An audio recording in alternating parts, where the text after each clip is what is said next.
పాల్వంచలోని జై తెలంగాణ ఉద్యమకారుల సంక్షేమ సంఘం కార్యాలయంలో గురువారం ముఖ్య నాయకుల సమావేశాన్ని నిర్వహించారు. ఈ సమావేశానికి ముఖ్య అతిథిగా సిపిఐ పార్టీ జిల్లా కార్యదర్శి ఎస్కే సాబీర్ పాషా హాజరయ్యారు. ఈ సందర్భంగా ఆయన మాట్లాడుతూ ఉద్యమకారులకు ఇచ్చిన హామీలు నెరవేర్చే దిశగా ఎమ్మెల్యే కూనంనేని సాంబశివరావు ప్రయత్నిస్తున్నారని సాబీర్ పాషా తెలిపారు. అదేవిధంగా ఇందిరమ్మ ఇళ్ల జాబితాలో అర్హులైన ఉద్యమకారులకు న్యాయం చేస్తామని సాబీర్ పాషా హామీ ఇచ్చారు. అనంతరం సాబీర్ పాషాను ఉద్యమకారులు ఘనంగా సన్మానించారు. ఈ కార్యక్రమంలో జై తెలంగాణ ఉద్యమకారుల సంక్షేమ సంఘం అధ్యక్షుడు సయ్యద్ రషీద్, సంఘం సభ్యులు బెనసీను, జయరాజు, మహమ్మద్ సద్దాం, రాము, షేక్ ఆసిఫ్, పాషా, నయీం, సత్తార్, ఇబ్రాహీం, ఇమ్రాన్, సోహెల్, అక్రమ్, అజ్మత్, చాంద్ పాషా, అంజద్ తదితరులు పాల్గొన్నారు. తెలంగాణ సాధన ఉద్యమకారుల సంక్షేమ సంఘం వ్యవస్థాపక అధ్యక్షులు పెద్దలు రషీద్ గారు, సీను, రాము, రవి, ఆసిఫ్, సీను, జయరాజు, మిగతా సద్దాం మిత్ర బృందం అందరూ కూడా తెలంగాణ ఉద్యమకారుల సంక్షేమ సంఘం తరఫున ఇక్కడ సమావేశం నిర్వహించుకోవడం జరిగింది. ముఖ్యంగా కొత్తగూడెం శాసనసభ్యులు సిపిఐ రాష్ట్ర కార్యదర్శి కూనంనేని సాంబశివరావు గారి గెలుపులో ప్రధాన పాత్ర వహించి ఆనాడు ఈ సంక్షేమ సంఘం నాయకులందరూ కూడా పెద్ద ఎత్తున పనిచేయడం జరిగింది.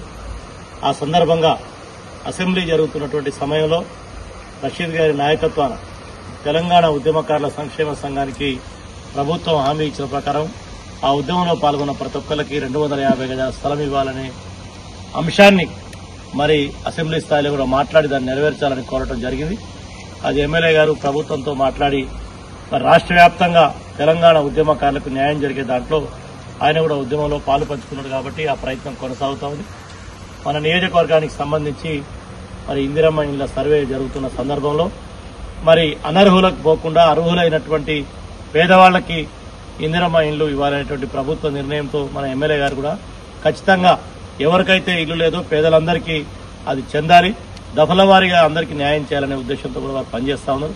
తెలంగాణ ఉద్యమకారుల సంక్షేమ సంఘం ఆదరణలో కూడా అనేక మంది నిరుపేదలు, ఆటో డ్రైవర్లు, మెకానిక్లు, రోజువారీ పనిచేసుకునే తాపీ మేస్త్రీలు, ఇలాంటి రోజువారీ చేతి మీద బతికేటటువంటి పేదలు ఎక్కువ మంది ఉన్నారు. వాళ్ళందరూ కూడా సర్వేలో మరి అర్హులే కాబట్టి వాళ్ళు అర్హుల జాబితాలో ఉన్నారు. వారికి న్యాయం జరిగే విధంగా మరి చేయాలనేది ఎమ్మెల్యే గారి దృష్టికి కూడా మన సంఘం ఆధ్వర్యంలో తీసుకెళ్లడం జరిగింది. వారు కూడా ఖచ్చితంగా మరి ఏదైతే తెలంగాణ ఉద్యమకారుల సంక్షేమ సంఘం ఆధ్వర్యంలో పేదవాళ్ల జాబితా ఏదైతే ఉందో అర్హుల జాబితా, మరి వాళ్ళందరూ అర్హులు కాబట్టి అర్హుల జాబితాని ఆమోదించి వాళ్ళందరికీ న్యాయం చేసే విధంగా మన శాసనసభ్యులు కూడా ప్రత్యేక ప్రయత్నం చేస్తున్నారు. దాంతోపాటు మరి ఈ ప్రాంతంలో అనేక సమస్యల మీద మన ఉద్యమకారుల సంక్షేమ సంఘం నాయకత్వంలో నిరంతరం కార్మికులే కానీ మరి ఏ సమస్యలను కూడా పోరాటం నిర్వహిస్తా ఉన్నారు. ఇది ఒక మంచి పరిణామం.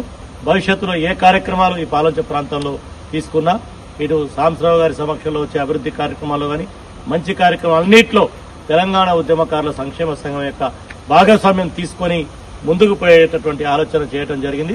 అందరం కలిసి ముందుకు పోదాం, ఏ సమస్యలైనా కలిసి పరిష్కరించుకుందామని చెప్పి తెలియజేస్తూ మరి ఈ రోజు కూడా ప్రత్యేకంగా ఈ సంక్షేమ సంఘం ఇక్కడ సమావేశం ఏర్పాటు చేసుకుని పాలొంచలో ఇందిరమ్మ ఇళ్లు చాలా మందికి ఇవ్వాలి. రేషన్ కార్డుల సర్వే కూడా ప్రారంభమైంది. చాలా మంది పిల్లలకు కొత్తగా పెళ్లిళ్ళైంది, కొత్తగా రేషన్ కార్డులు, అదేవిధంగా ఇందిరమ్మ ఇండ్లు, పెన్షన్స్, వాటితో పాటు మనం నివసించే ప్రాంతాలలో రోడ్లు కానీ డ్రైన్లు కానీ మంచినీటి సౌకర్యం కానీ ఈ అభివృద్ది కార్యక్రమాలను కూడా చేసుకోవాలా.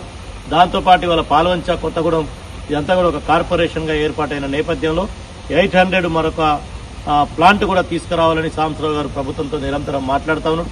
ఇక్కడ యువతకి ఉపాధి కూడా భవిష్యత్తులో కల్పించాలా, చాలా మందికి పనిచేసుకోవడానికి ఉపాధి లేదు. వీటన్నిటి మీద ఇటు తెలంగాణ ఉద్యమకారుల సంక్షేమ సంఘం కానీ అటు ఎమ్మెల్యే గారు మేము అందరం కూడా కలిసి పనిచేస్తామని ఈ సందర్భంగా తెలియజేస్తాం.